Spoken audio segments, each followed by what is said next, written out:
Terima kasih sudah mengizinkan saya untuk bersuara. Padahal masih banyak suara yang belum kita dengar. Suara-suara ini mungkin jelas belum mewakili seluruh suara yang belum mengudara. Lantas, suara mana yang belum mengudara? Suara dari percikan emas? Atau suara dari batu bara?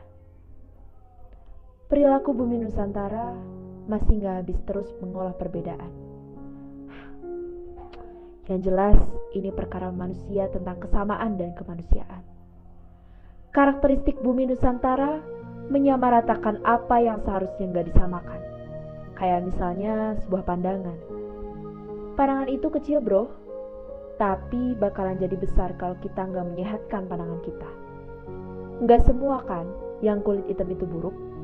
Yang hitam aja masih bisa buat skincarean. Gak semuanya yang putih itu cantik. Kenapa semua yang terlihat buruk harus dijauhkan? Kita punya kelebihan dengan versi kita sendiri. Kenapa sih harus melemahkan kalau kita juga bukan orang yang kuat? Suatu hari, saya pernah mendengar sebuah cerita tentang seorang nenek yang meminta air dengan nafas yang tersengah-sengah sambil seraya berkata, "Aku hanya mau meminjam air dari tanah yang sama dengan yang kau pijak denganku. Aku hanya ingin 2 tetes. Aku berjanji, aku hanya ingin meminjam, bukan meminta." Coba bayangkan, 2 tetes air untuk menggantikan keringat yang membasahi sekujur tubuhnya. Dan itu adalah meminjam, bukan meminta. Tapi apa yang mereka lakukan?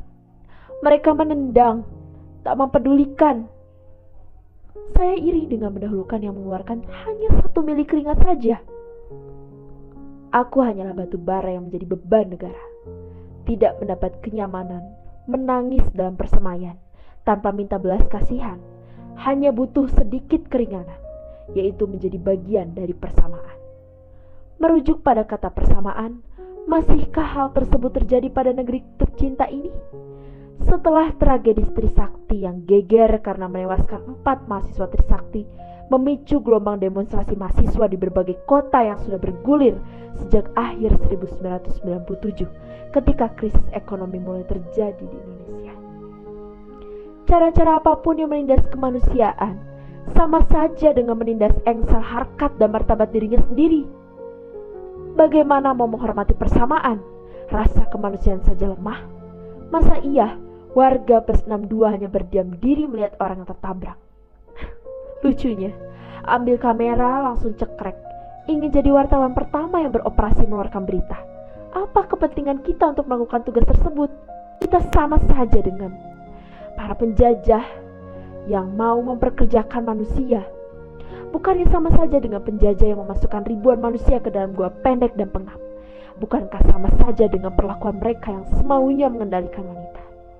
Kita adalah satu bangsa dengan perjuangan tidak mudah untuk menyatukan, dengan satu pikiran tidak mudah untuk menyatukan.